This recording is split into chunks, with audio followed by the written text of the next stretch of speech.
Hey everybody, welcome back to 2 Pixels Off. It is Mike Janda here with the B-Dog, Brad Hussey. How are you, Brad? I'm doing all right, thanks. How are you doing? Good. Can you tell the folks at home what happened last week when we were going to record?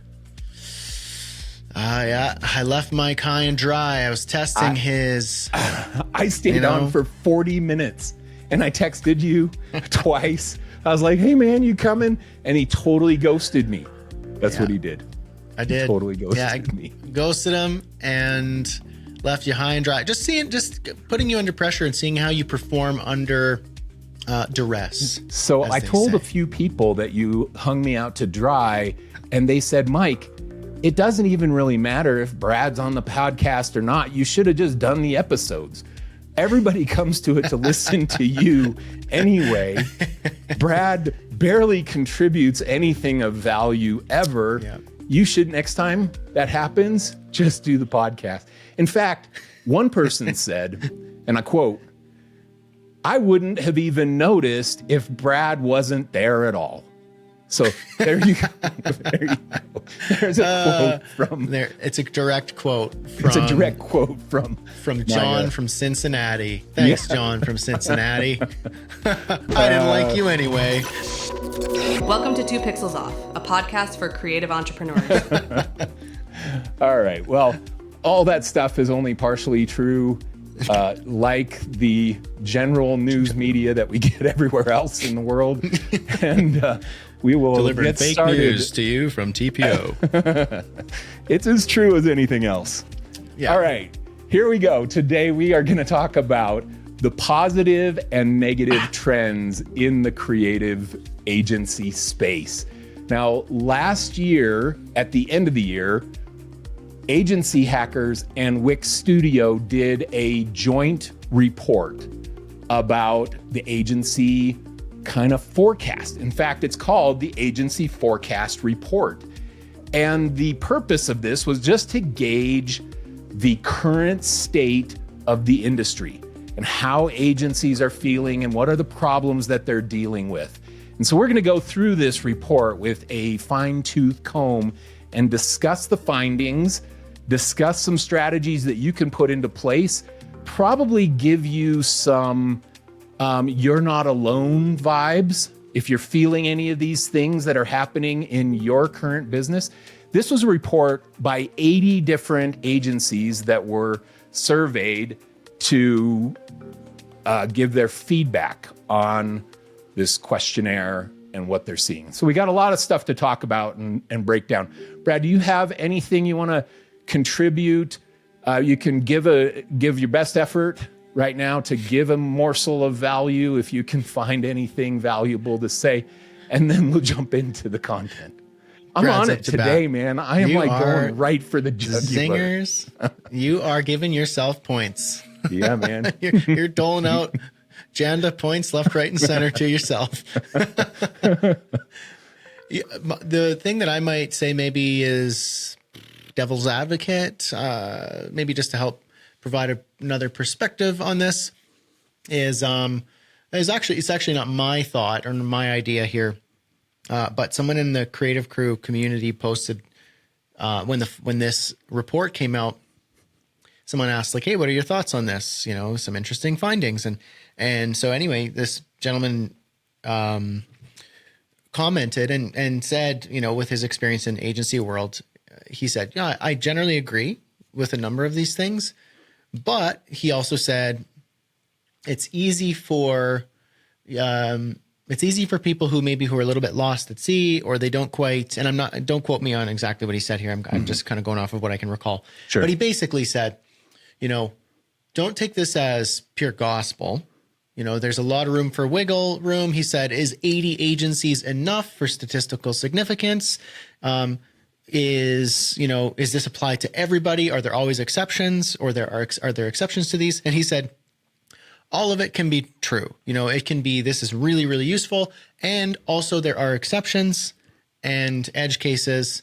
And so, you know, if you see something or read something or hear something in this report that you are maybe a little displeased about or worried about, you know, don't don't feel like it's the end of the world because there's always flexibility and there's always exceptions. And that's probably maybe what I would preface here. I think that they did a lot of work on this report, and I generally think 80 agencies is actually a lot, because you're not just talking about, if it was 80 individual people, like 80 freelancers, probably wouldn't provide a lot of data to represent most or many freelancers in the creative space, because freelancers kind of represent themselves. Whereas agencies, as implied by the name, are more than one person, usually a team.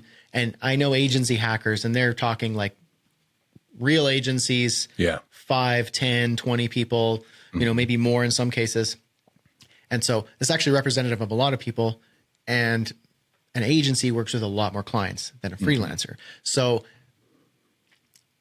I initially played devil's advocate here, saying, if anything here doesn't quite sit right, this isn't like the gospel report where it is what it is, deal with it. There's going to be exceptions, and they're not going to get it perfect. But that said, I still think that 80 agencies, there's a lot to be learned here.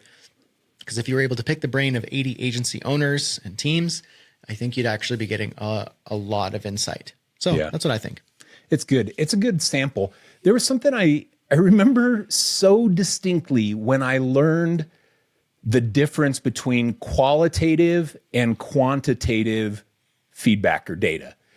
And qualitative, and you know what? This report is a hybrid of both. We have quotes and kind of the qualitative feedback of people giving their response beyond just clicking a button in a survey of yes or no, I agree, yes or no, I agree, kind of thing.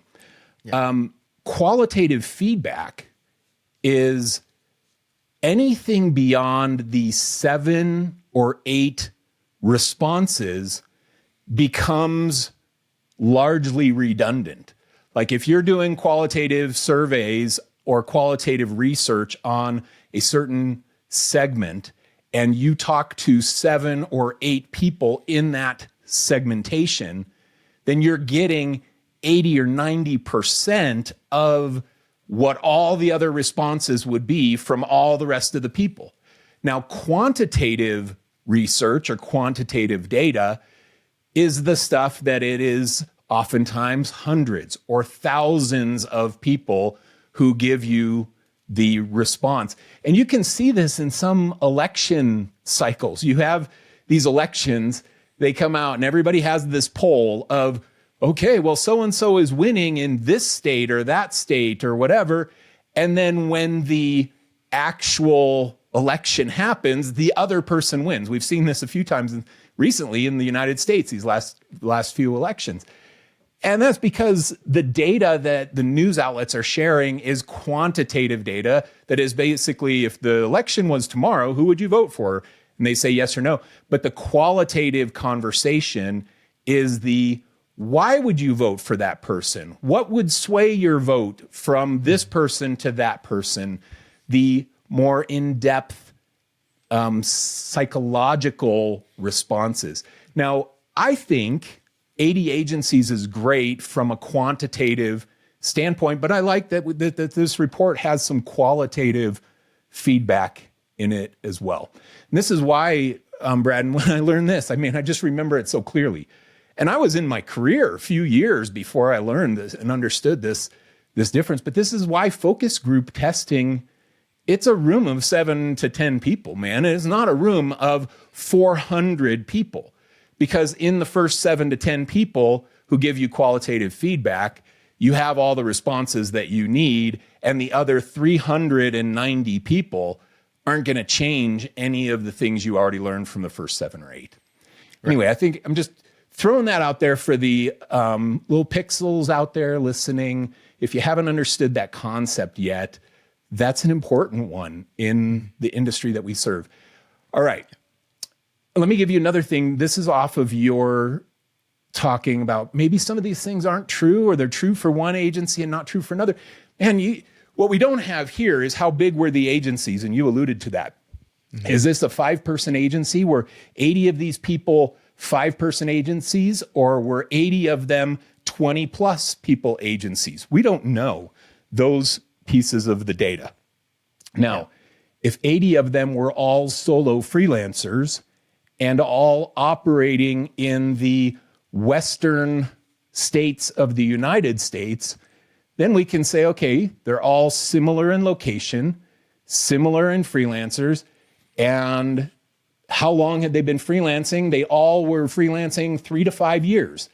Then we have like this little microcosm of people that are all share the similarities. And so you're going to be able to kind of gauge if you're in the western states of the United States and you've been in business 3 to 5 years, then likely this applies very closely to you. Mm-hmm. But if you read this report and you're in the eastern states of Canada serving Canadian companies, and these agencies were in the United States in the western half, then does the data really apply to you? Maybe some of it, maybe not. And that's where I think the person in Creative Crew who responded was maybe trying to get at. Maybe that was the kind of concept that they were trying to get at, that some of it might not directly apply to everyone. Okay. Points. Any thoughts on that before we jump in? Let's get some stats. Yeah, no, I'm ready. I'm ready for some stats and to find out what are these negative and positive trends. All right. Well, I'm glad you asked, because that's what we're going to go to next on 2 Pixels Off. And that's where we could insert like a mid-roll ad right there if we had one. That would have been perfect. It would have and you have it on and you just press it right on your keyboard and it just inserts it live. I can do that actually, but I don't have an ad.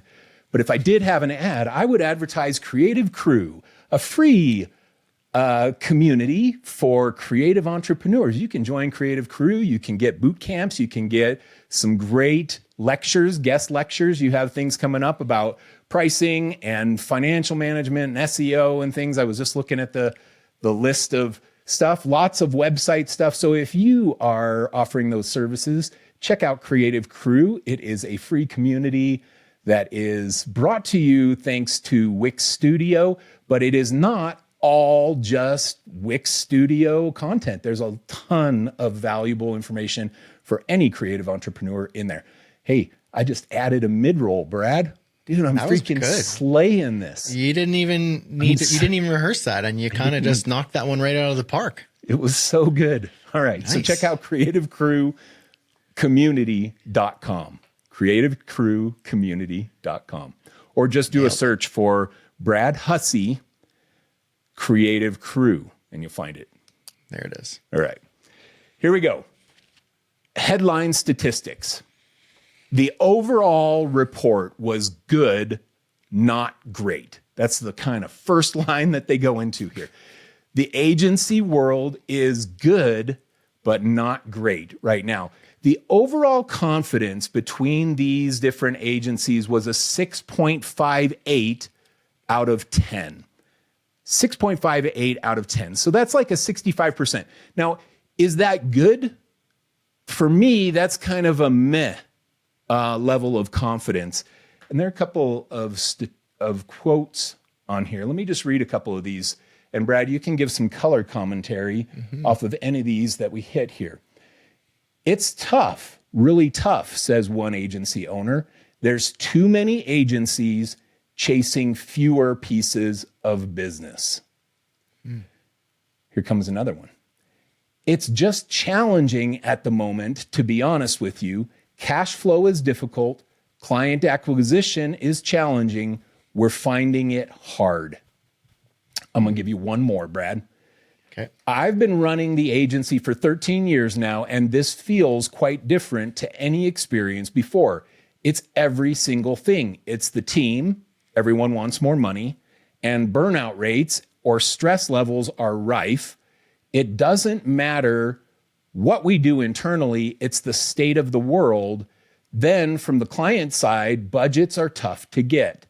The expectations are higher, but also their own kind of, everyone seems to have a little bit less patience and a little bit less fun. What are your thoughts on that, Brad? Yeah. That got me depressed when I read it. Yeah, Right? it sounds sad. It sounds like, man, why would anyone want to start an agency if that's the outlook? You're like, a lot of the time when you want to try and pursue something, pursue a career option or a business or, you know, anything really, I've heard it said like, hey, look at somebody 10 years your senior in that category, whether it's business or a personal pursuit. But in this case, let's say an agency. You know what? I want to start a web design agency, doing creative work and any of the auxiliary stuff that comes with it, but web being our primary focus. And I want it to be an agency.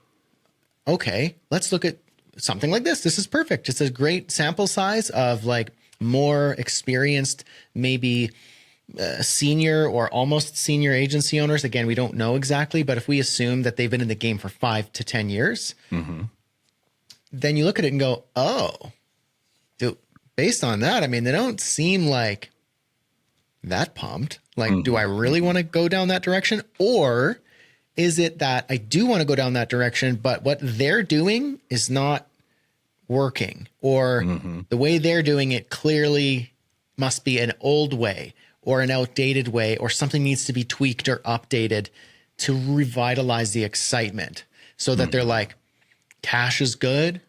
It's lean. I don't need giant teams, but I like working with a few because solo is no good, you know, or remote is the way. Like, or, you know, maybe there's something else there that we're not seeing. So that's kind of my initial thought.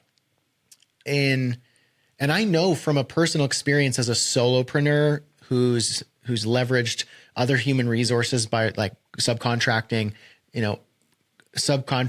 people for design or editing or video or management or other roles, but me being the solopreneur, where you're like, you can make good cash with high profit margins because you're not paying out salaries and employees and benefits and insurances and all this stuff. Now, do I have as much leverage as an agency? No, but you know, I also know some other smaller agencies or solo operators who do very, very well and don't worry about the overhead and stress that come with agencies. Now, do they get to work on like grand slam projects all the time? Not really, but they also don't seem to care too much because not only are they paying bills, but they're doing well.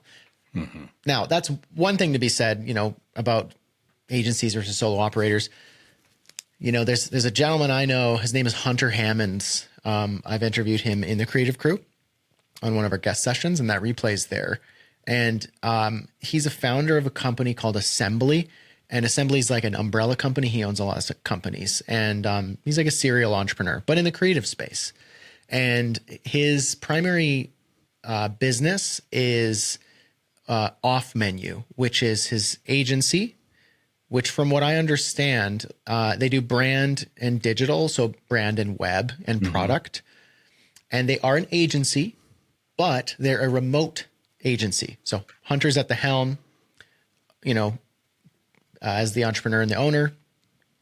And he's got a team of highly skilled remote professionals who he said, like, we pay them very well, but they are all over the world.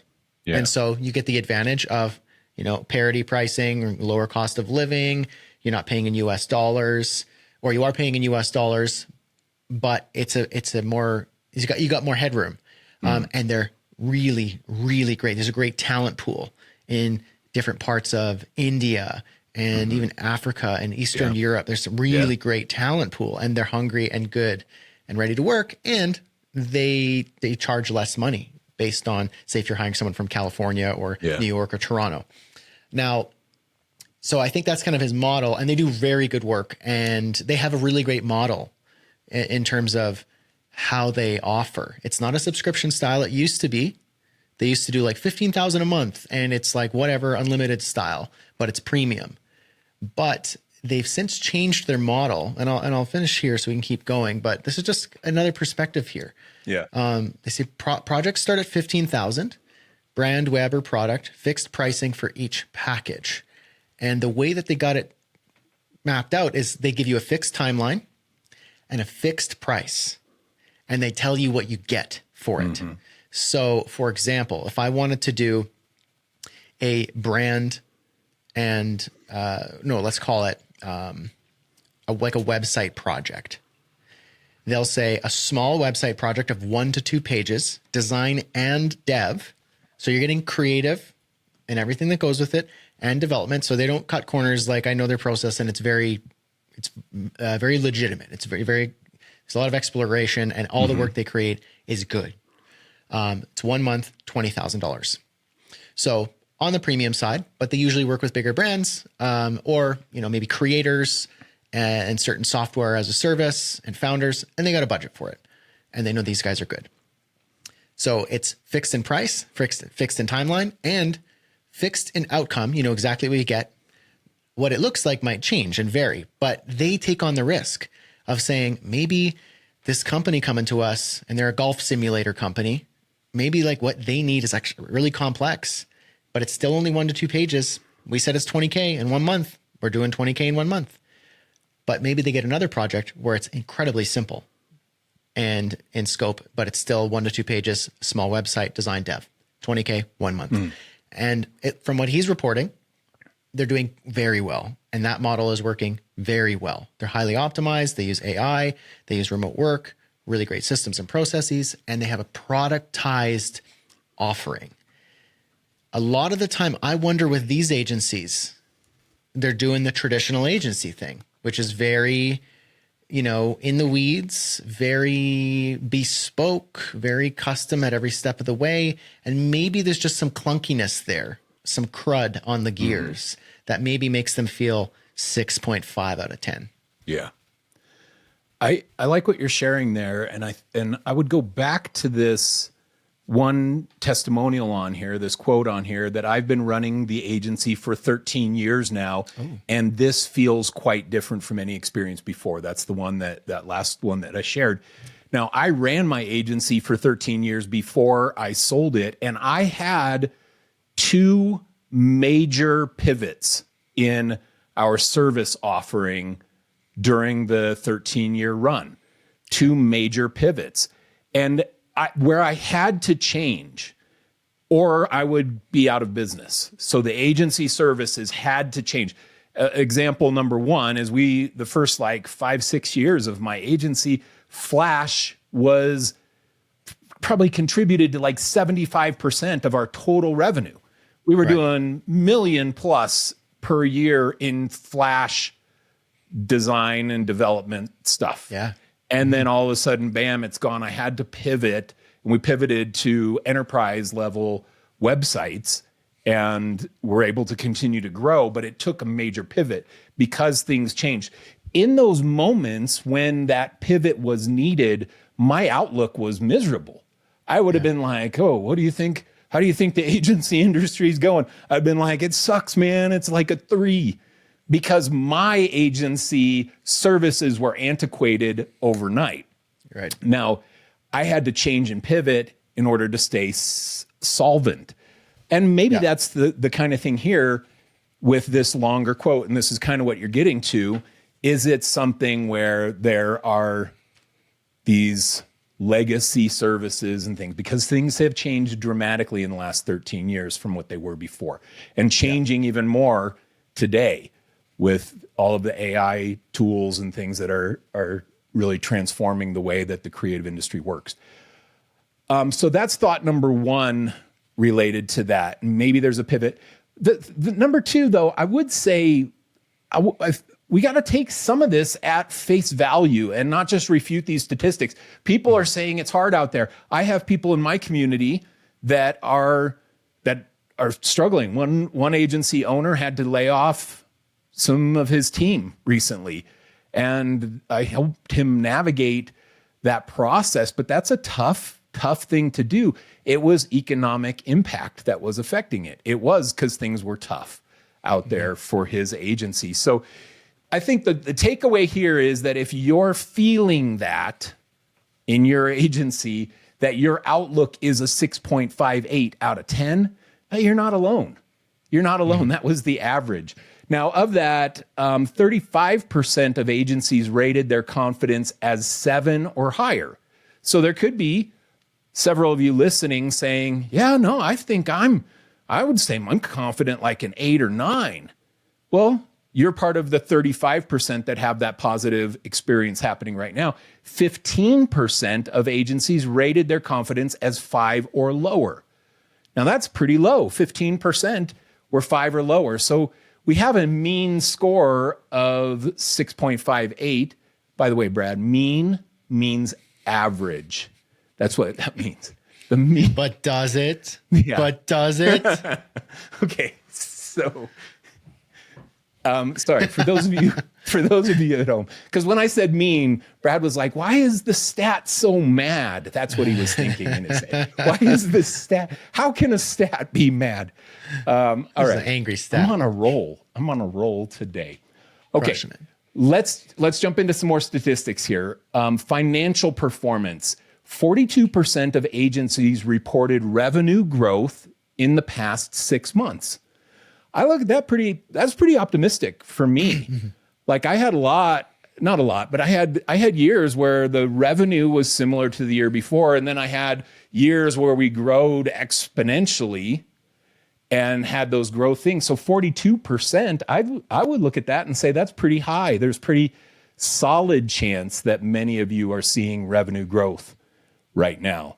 28% of agencies reported flat revenue in the past 6 months, and 30% of agencies reported revenue decline in the last 6 months. 30% revenue decline in the last 6 months. Now that's a scary statistic to me because that's also a pretty big number, big percentage. Any thoughts on financial performance before we go to this next bucket of statistics? Yeah, I mean that's a hard one. I mean, it could be economic, it could be anything from the shift in client needs, but it also can be like stagnating, like offers. Like maybe your offers aren't fresh. Maybe you positioned yourself and priced your offers and your work one way, but you need to change it. You know, there could be a number of factors. You know, I think if you have declining revenue, you got to figure out why. And you might find out, oh, we had less clients. And you go, well, why did we have less clients? You're like, oh, remember when we took that 3-month hiatus from marketing? I guess the marketing actually worked. Maybe we should do more of that. Or you go, no, we did all the marketing and more, and we still had less. And you go, okay, well, what would Mike do? He'd look at your average order value, average lifetime value of your client, and average project value. And then you go, okay, well, we had 20 projects, but the average value was not 2,800. It was 1,900. Oh, why? What happened? And then you can start to just find the devil's in the details, right? You know, the answer is probably in there as well. You know, it could be outside factors outside of your control, but it also could be things that you need to adjust, change, pivot. You're like, oh, maybe it's Flash, right? You're using Flash to use an example, and then no one wants Flash anymore. You know, maybe in the initial AI revolution, people were like, I don't need expensive agencies anymore, copywriting work or brand work, because I can use Midjourney. Yeah. And then they just dipped out. But then eventually they come back, you know, and go, oh, you know what? DIY AI work is actually not very good. And I actually prefer. And so maybe that'll rebound again. Yeah. But there's always going to be something. A technological advancement, an economic thing, you know, your offer is not very good or very fresh, or it's stale and people are bored of it. You know, it's not resonating with them. There's probably some things you might need to investigate internally. Yeah, it's great. Good comments. Thank you, Brad. All right, this next bucket here is the client acquisition and retention bucket. And there's one statistic here that I'm going to hammer on a bit. So the first statistic on this segment is 65% of agencies reported longer sales cycles compared to the previous year. So clients are delaying, they're waiting to greenlight a little bit longer than they were before. 65%, that's a solid statistic that says that's probably pretty accurate across the board. I think there's a wait and see.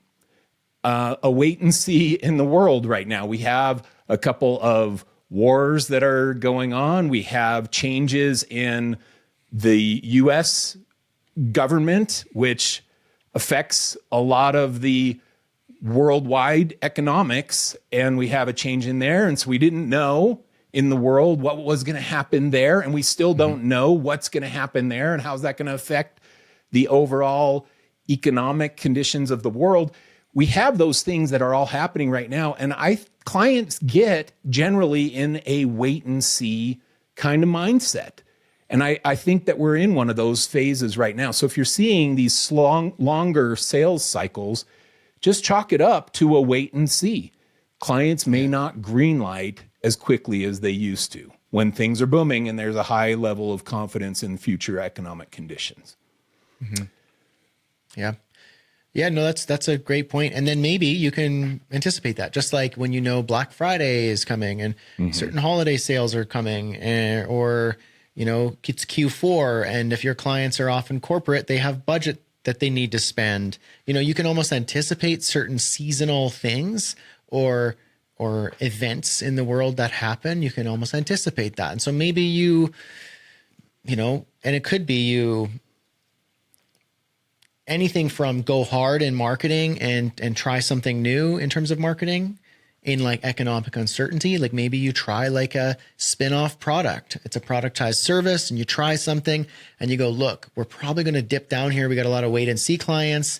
They're really skittish with their money. But what if we threw something at them that was a no-brainer and it was lower entry and we did it more at volume? Think we can make up that, that dip in revenue? Maybe you try something like that, or maybe you cut back on certain expenses, or maybe you just like say, hey, it's R&D season here at the agency, and we're going to try and develop some internal stuff, improve our systems, processes, internal products, so that if we get over this little hump here, or the dip rather, then we can kind of go hard. So it's like you can maybe anticipate it and either try to combat it or be defensive against it. Might just give you something to think about. It's good. It's good. There's another stat on this report that relates to this, and it is the average time to close a new client is 3.2 months. And the truth is when I saw this stat, I was not surprised at all. I learned about midway into my agency run that 3 months is the number, man. You run your everything based on these 3-month mindset. And those of you that are listening that have taken my courses or in my community or something, you hear me talk about this a lot. Now, if we take this 3.2 months, I'm not surprised at all that that's the number. That is the average time to close a new client, which means that you need to have the new client that you're working in January so that you close them in March or April. And in order to have a potential new opportunity in January, you really need to be meeting that person or getting on their radar in October of the year before, because you have to build trust with them over time before it unlocks opportunity. So if you're sitting here, we're recording this in January of 2025.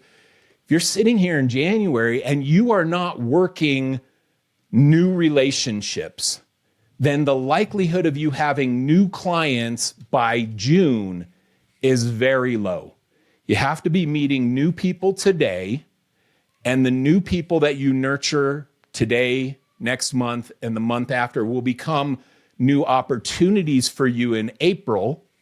But then you have this 3.2 months to close that engagement. April, May, and June, you're landing the project. This is the sales cycle. And I saw this, man, all over. Even with referrals, it still takes time to close a new client. So the message to the pixels is get off your booty and get out there right now and start meeting new people and getting involved in new communities and networks so that you can have opportunities come to you in April that become closed projects in June. That's what needs to be happening now. Yeah. Thoughts on this, Brad Huss? Yeah, Patience. I think, there's a book I'm reading and there's a phrase by this, character in the book. It's a fictional book. Does it have, Anyway. is it a comic book? Be honest. It's not, but I bet you if I give you a couple guesses, you might be able to find out, because I've talked about and referenced this series a couple times on the show. Nancy Drew books. No, I'm going to give you a hint. Harry Potter. Just something about the Wild West. Yellowstone. I don't know, man. What is it? It's the Lonesome Dove series. Like for real? You're reading that?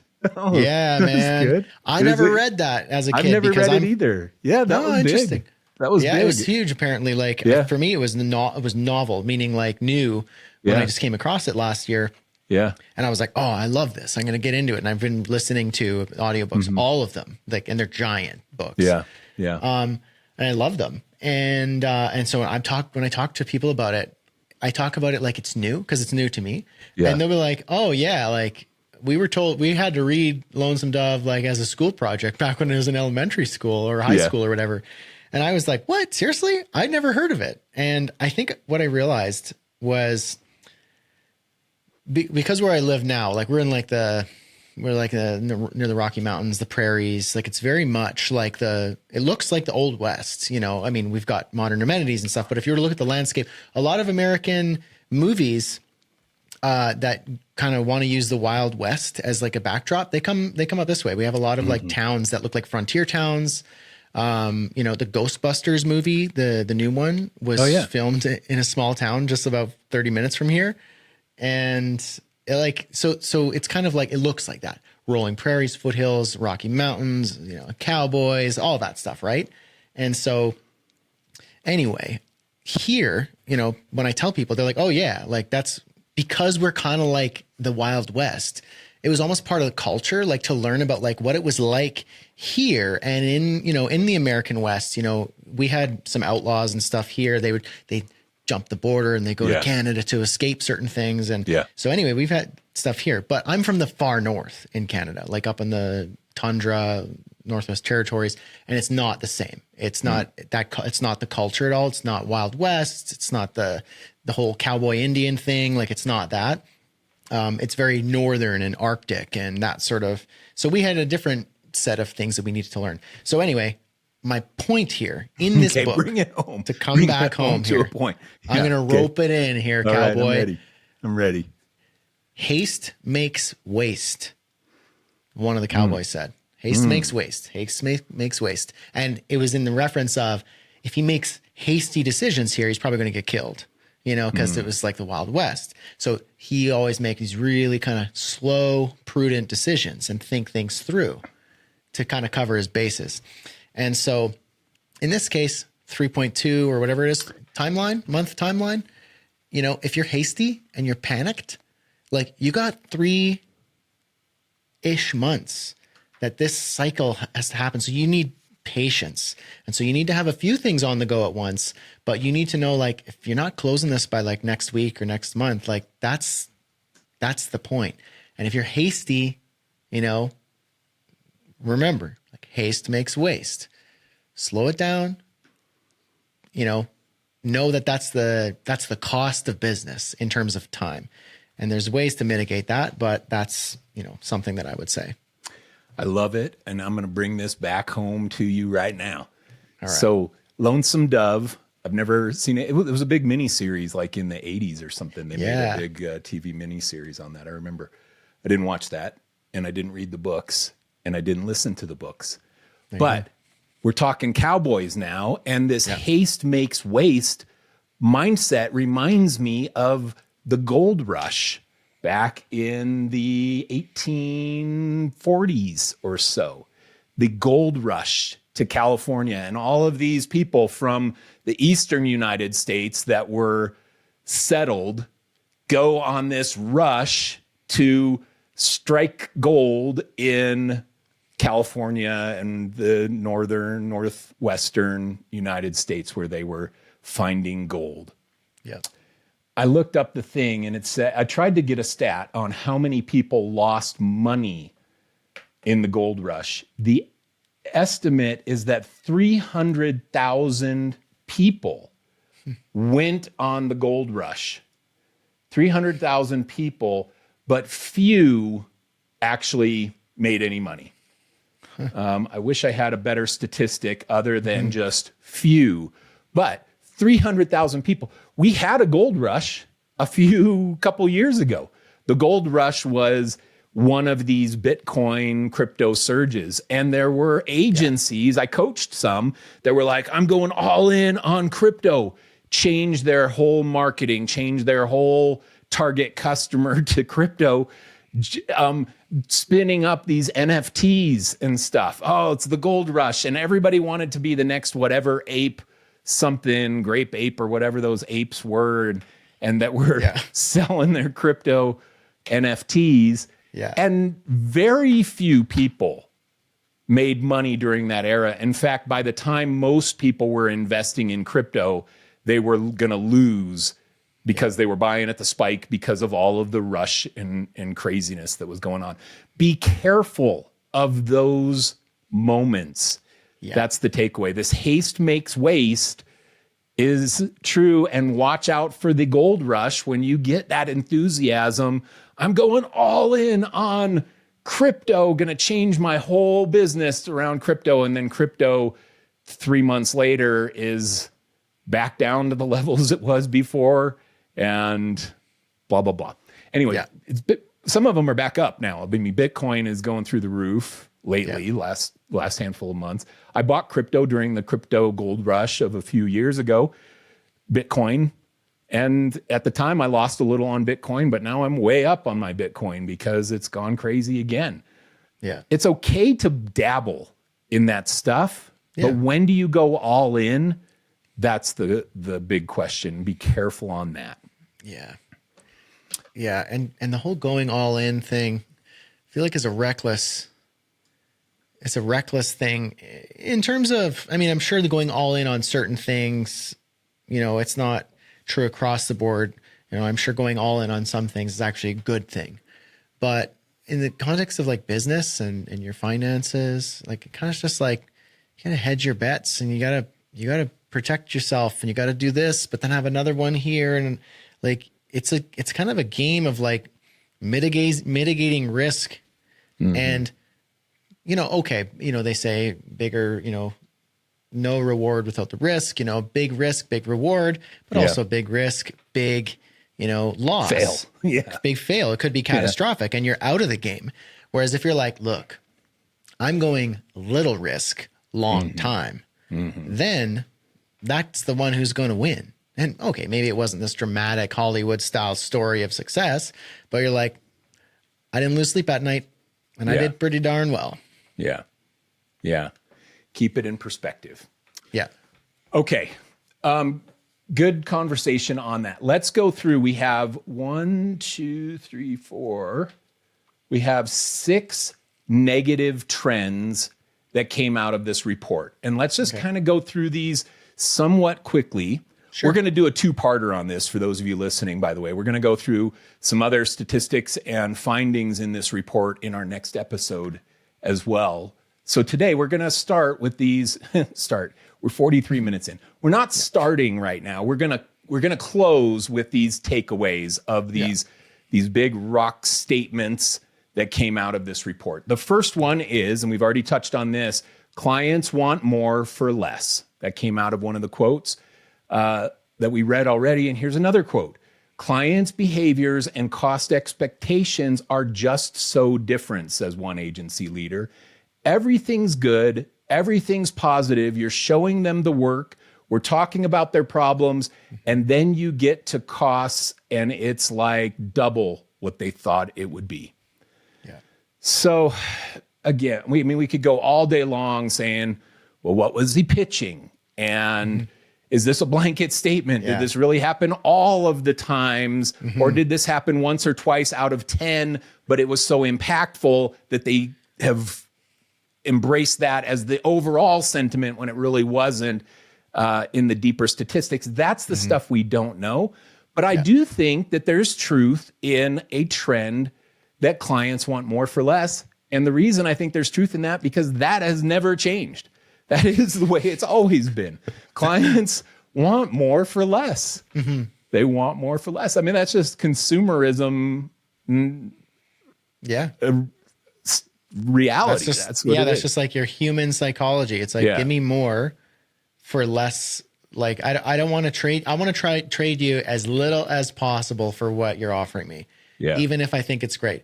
Now there's the exceptions to this, and they've always been this is, okay, if the client has a real problem and it's urgent and it's needed, then they're not looking for more for less. They actually will pay whatever it is. And then it's your job to, give them the right number, which is going to be good for you, profitable. It's going to give them deliver on the promise. And, you're balancing, you're trying to be ethical as well. You don't want to exploit them, but you also want to know, like, look, this is a big deal.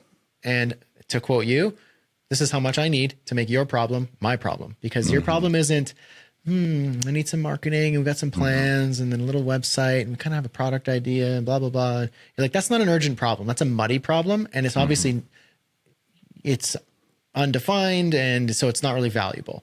Whereas it's like, okay, next Monday, this needs to happen. And I'm screwed if it doesn't. Can you fix this for me? And then if your answer is, I can, but this is the only way it's going to happen. It needs to be this much, and I need this from you. Not because you're exploiting them, because you're like, I'm going to have all my team or all of my time or whatever it is, all hands on deck, focused here, and it's going to be the fastest turnaround we've ever done. Yeah. And I can't do it unless it's this. Your problem is a stressful problem. For me to say yes to that and now make it my problem for the whole weekend, it's going to be this much. And so those clients don't want more for less. They want fix it. Just fix it. That's a different subsect. But then probably most clients have always wanted more for less. So is this unique to 2024, 2025? No. Yeah, I think that that's a consistent trend over time. There's an interesting quote in here from Michael Beinitz, VP of Wix Partners. And this is a quote that he has in the document. Clients wanting more for less is an age-old story. But there's a new way to give them what they want and keep charging the same rates. Consolidate your agency toolkit. The key is choosing a platform that supports integrations and has seamless workflows built into every step. This allows agencies to streamline operations, hit their goals faster, save money, and then pass those savings along to the client without compromising on quality. Brad, we did an episode where you were talking exactly about this. A client coming to you, you would have had to say, no, I cannot help you if it was a few years ago, but you say instead, you know what, I can help you, but we have to use Wix Studio. And we have to follow this exact process, and I'll build it in that, and I'll do it done in one day, and we'll knock it out, and it's going to cost you $3,000.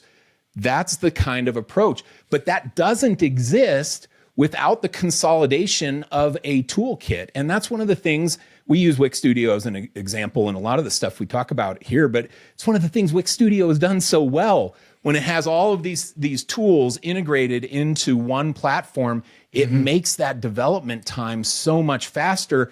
And then you can still charge your client $10,000 for their website, but instead of making $2,000 of profit, you're making $5,000 of profit. Yeah. Or if the client has a more for less mindset, then the website that you would have had to charge $12,000 for, now you can charge $8,000 for because you want to win it. And instead of making $2,000 of profit, you're actually making $4,000 of profit on the $8,000 price, which is lower than what you wanted to charge in the first place. That kind of thing happens because the toolkit is consolidated and streamlined to let you give the client more for less. You just got to be smart about your production processes. Yeah, exactly. And that's like, there's a section or a day that's dedicated in our boot camp in in the community, we call it Scale Without Overhead is the boot camp. But there's a day that we call Deliver More in Less Time. And it's not just to, satisfy clients who are trying to, screw you over or something like that. It's solving this. Before, clients want more for less. They've always wanted more for less. And you've had to find ways to negotiate around that or make compromises or, do certain payment structures or just you have to find a way around it. And it's usually pretty difficult. But now you can go, oh yeah, I can do that. No problem. And it doesn't eat into your profit. In fact, you have more profit. You could say, sure, that quote was 20 grand. It's going to take this long, but you want it in less time and less money. Mm-hmm. Interesting. What if I told you this? I can't do it like the freelancer for 5,000, but you clearly don't trust the freelancer. You want a little bit more, reliability from an agency. Sure. Well, guess what? I'm in a unique position. So I'm not going to do it for 20 and I can't do it for 5. But what if I told you I could do this for 12 and it'll be done by next Monday? Then they're like, oh, so you can use that as and then on that 12,000, you're going to make $10,000 profit because it's you and another person in Wix Studio. You're like, this is great. Mm-hmm. Yeah. So 100%. Yeah. Love that. Okay. Next, negative trend, clients are taking longer. Now, there's a lot of uncertainty in the agency world right now. Agency pipelines are unpredictable with clients delaying decisions or opting for shorter term projects and contracts. I love this. I'm just going to share this quote because I love this word. Our pipeline is lumpy. This is so good. Siobhan McEwen at Human Made gave that quote. Our pipeline is lumpy. Things are taking a really long time to close. Decision makers are taking a really long time. So that we've already talked about. We don't have to beat that horse dead. Going back to cowboy conversation. Yeah. But clients are taking longer, and you just have to expect that in an uncertain wait and see kind of economic world that we're in right now. Yeah. I got to point out though, real quick. Yeah. That is a tricky name. I see it here. Yeah. How do I really say it? I believe it's an Irish name, and Irish folks. Okay. Say it. We're funny. We're funny people. I mean, how do you say it? My ancient heritage would be Irish. That's Siobhan. Siobhan. But how'd I do on McEwen? That one is McKeown. It looks like McEwen, but it's And I knew a fellow with this last name, and it is the last name is trickier to me than the strange spelling first name. I believe it's McKeown. McKeown. Yeah. Can I say it in an Irish accent? Oh, gee. Oh, geez. Look at the Irish Siobhan McKeown. Oh, come over for a pint, would you? Siobhan, come over for a pint, would you now? Hey, that's pretty good. You sound like Lord of the Rings. Ready to go. All right. Next, people are still worried about finding talent. Here's a quote from Chris Ashton of Time 54. We've got work coming in, but we're struggling to scale fast enough because finding the right people has been a real challenge. It's slowing down our ability to grow. Another agency leader further highlighted the challenges that his agency is facing. We're just understaffed, is what I realized. I'm trying to get a few more really good people hired because I'm bringing in the work, but it's just having enough. It's a chicken and egg situation. Yeah. So I think that's an interesting one. We have a quote here, Brad, from Matanya Defani, head of marketing and tech design at Wix Studio. And Matanya says the need for so many specialized roles is a thing of the past. The old software was so complicated you needed to hire experts. But when we recruit now, we are looking for young, curious people with foundational skills in multiple areas. With so many capabilities built into modern platforms, it's much easier for a person to produce high-quality work. The challenge then becomes how you support their growth and mold them into the talent that you need. They don't need to come to us fully formed. We see it as our responsibility to create the future talent for the web design world. What are your thoughts on that quote, B-Dog? Yeah. Yeah. Well, that's an interesting one because there's something to be said about you want to hire the best and you want to just know that they're great and you just kind of onboard them and then you just kind of plug their abilities and skills and talents right into your agency.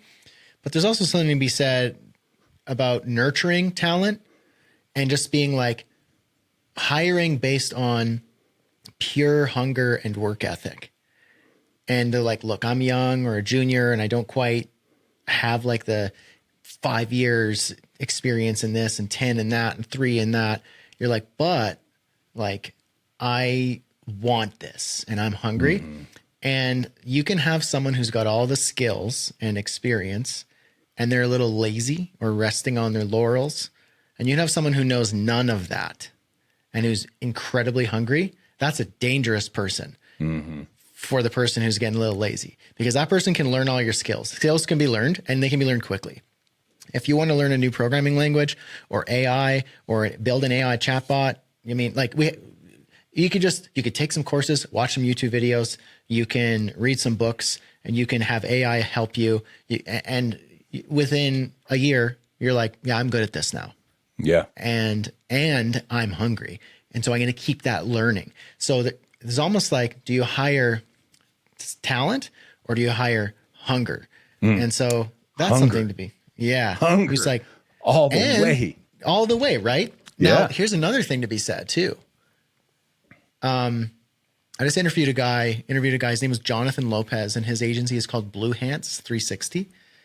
And he's based in Mumbai. And so I asked him, I was like, okay, so you're running an agency out of Mumbai in India. What's your struggles with? Do you struggle with tell me your struggles from your unique position as an agency owner? And he's doing well, by the way. And he said, well, there's the obvious ones, like we're in India and there's language barriers, there's trust barriers, there's time zone differences. Our clients are in the US and the Western world and Canada and, but we're in India. So there's a couple roadblocks, hurdles that we need to overcome. And he said, but we're good. We are trustworthy. And I prove that. I might have to go a little bit extra mile to show that. But once I prove that to my clients, we're good. And he said, another thing that people don't realize, or maybe they do realize, but are sleeping on, is that he's like, we've got a giant population here. And the talent pool here is insane. He said, there are a lot of insanely good people with insane amounts of talent because they're hungry and they are great. So he said, so I can kind of just pick the best. And because we're getting paid in US dollars, I'm paying them in our home currency a fair wage. And I can even pay extra because I want the best one. And so I'll pay you, and you want a little more? No problem, because you're the best. And probably because you're the hungriest. Yeah. And now we're doing US based work. So here's what I think about that. You're like, okay, well, you can do something like Hunter does, which is like he looks for talent kind of worldwide because there's a lot of talent everywhere. So you could do something like that, something that Jonathan does. His talent is based in his home region.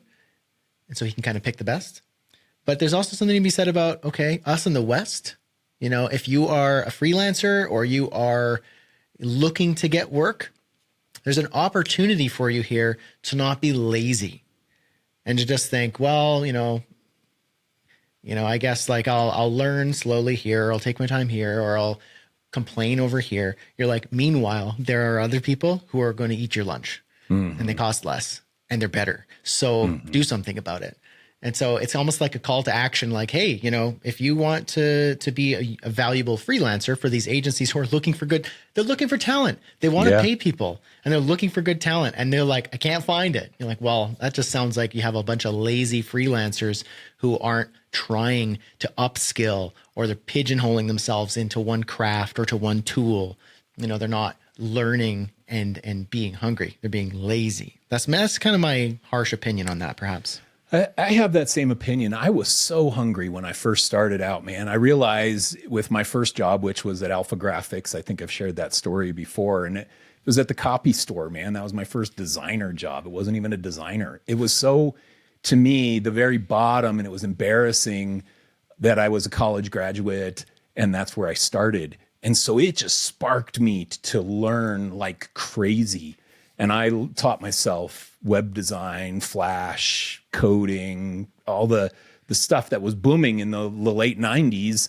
I taught it all to myself, 3D modeling and 3D animation and stuff. I was learning all that.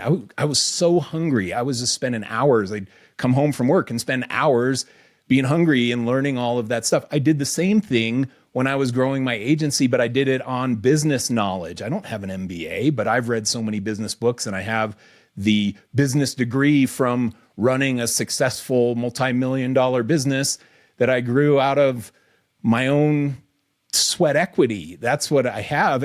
But all that came with just this massive hunger to learn and self-educate. And I think, man, you got to be that. Now, for those of you that are listening to this and you are in some of these countries that Brad mentioned, India and Middle East in general, and in Eastern European countries and Africa and things, these places that, and lots of places in Asia and Philippines, Indonesia and stuff, and where the talent pool is so good.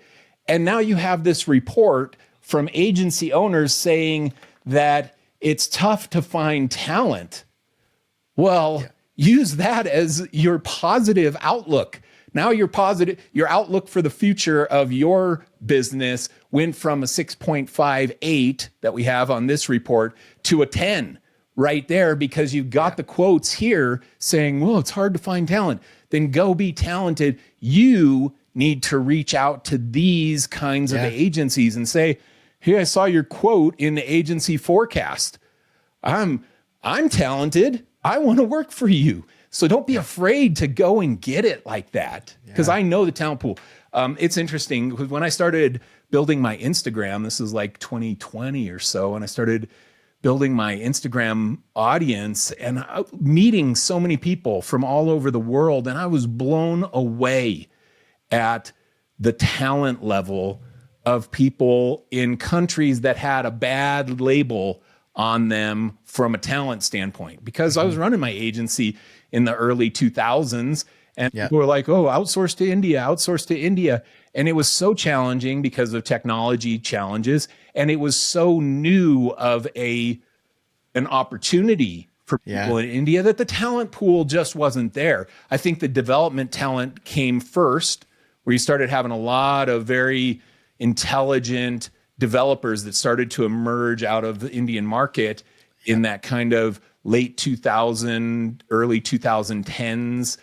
But now, man, the design level, I'm friends with so many people in that market that they're killer designers, killer designers. So the talent pool, man, talk about more for less. They do not have the economic conditions that some of these big companies in the Bay Area, where you can buy a shed and it costs you $3 million and you have to live in a shed in the squalor. And so therefore you have to be making a huge salary. You can live in some of these more economically friendly countries and then do work for the agencies that are in those markets that have to charge a lot. And all of a sudden you're getting projects that are huge for you that are fine or good for them. Anyway, some thoughts on that. Absolutely. But people are having trouble finding talent, man. Come on. Oh, it's out there. Where's the talent? If you're talented, go find the people. Because they're having trouble finding talent. Post your work. Share your work. Like work in public. Share your work. Like use X and Instagram and LinkedIn as your portfolio, as your place to like share your craft and your abilities, because then you can get noticed there, in a genuine way. Yeah. So, All right, we've got a couple left on this list, and then we'll wrap this episode. So this first one of the last couple is technological advances and adaptation. Agencies are talking about AI's potential to streamline ops and client management, but the cost and complexity of adopting these technologies are significant hurdles. It's also tricky getting everyone on board. This is a quote from Simon Schneider's, CEO of Blue Array. We're always trying to stay ahead of the curve with new technology, but it's a never-ending battle. There's always something new to learn or integrate. I think that this is starting to level off, Brad. You go back a year and a half ago when AI really started to emerge, these AI tools, and you're like, do I sign up for Midjourney? Do I sign up for Dolly? Do I sign up for ChatGPT? Oh, Google's coming out with Gemini. Where do I go? There's so many different tools that are getting thrown around.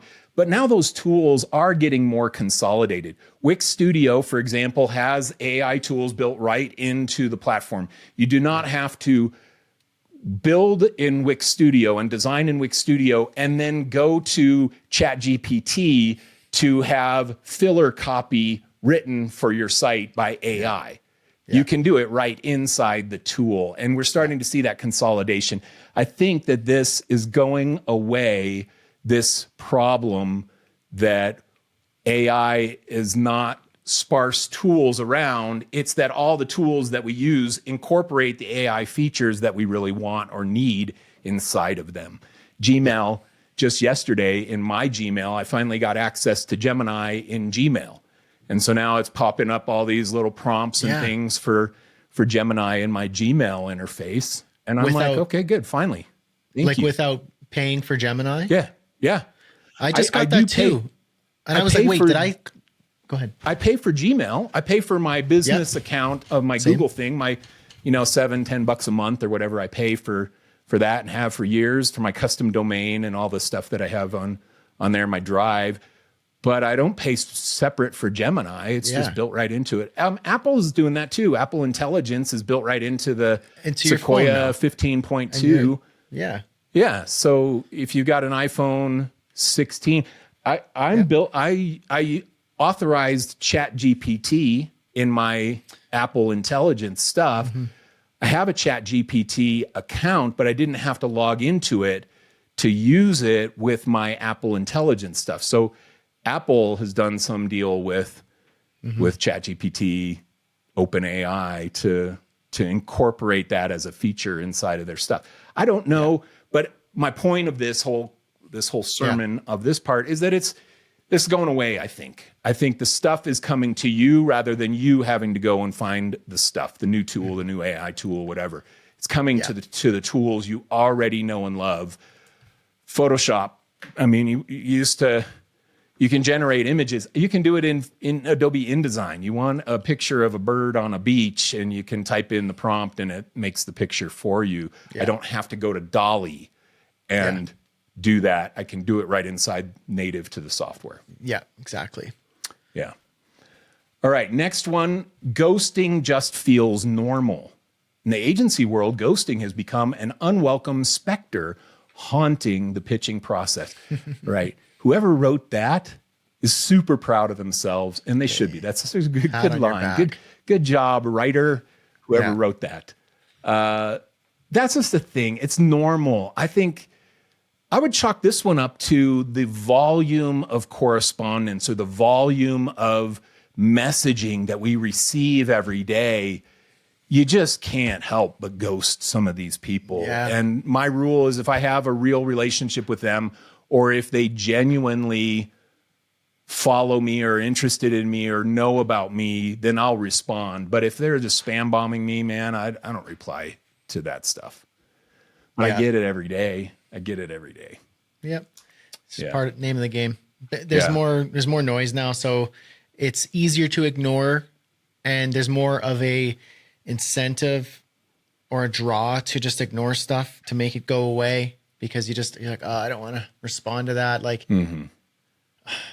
I'll just put about markers unread. Yeah. A month later, 2 months later, you're like, oh yeah, you know what? It's been a couple months. I'm not even going to bother anymore. Yeah. like Just delete responding. it. Archive. Yeah. And so,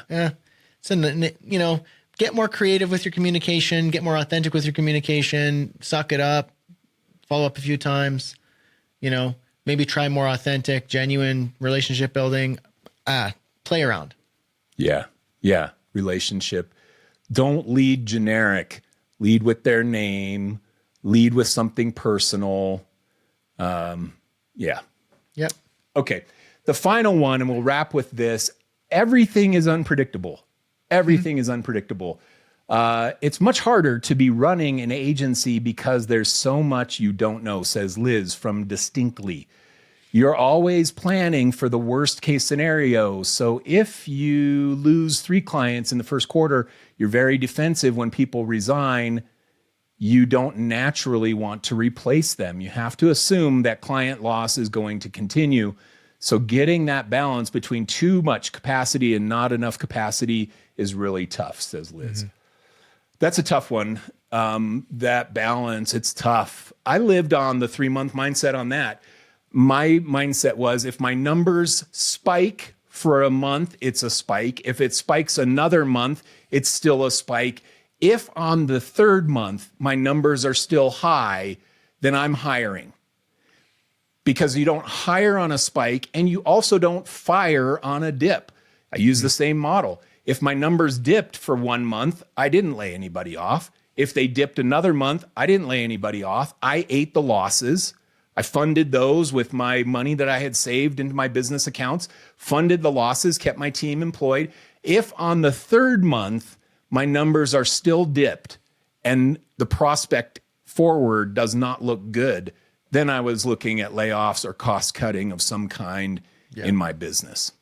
So don't hire on a spike, don't fire on a dip is a Mike Janda rule because everything is unpredictable. So you live in these 3-month sprint windows that you think about. Wise. All right. I'm going to read this last quote. This is from Natasha Ann Mosher, head of Wix Market Intelligence at Research and Strategy. Natasha has a sick title, the head of Wix Market Intelligence at Research and Strategy.